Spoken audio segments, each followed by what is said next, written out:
Hey everybody, in this video tutorial I'm going to show you how to delete comment history on TikTok. To delete your comment history on TikTok, first you need to click your profile picture on the bottom right corner. Then you need to click the three lines on the top right corner, click settings and privacy, and just scroll down to activity center.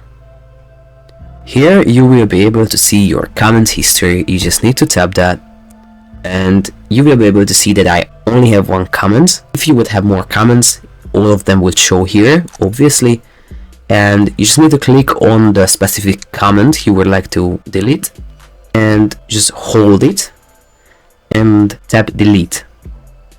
And now this comment is deleted. Unfortunately, TikTok doesn't provide a method to delete all of the comments at once, but you can delete them one by one. Alright, so all in all, this is how to delete comment history on TikTok. I hope you found this tutorial useful. If you want to get access to our Make More Money with TikTok checklist for free and other TikTok marketing resources and deals, make sure to check the links in the description below.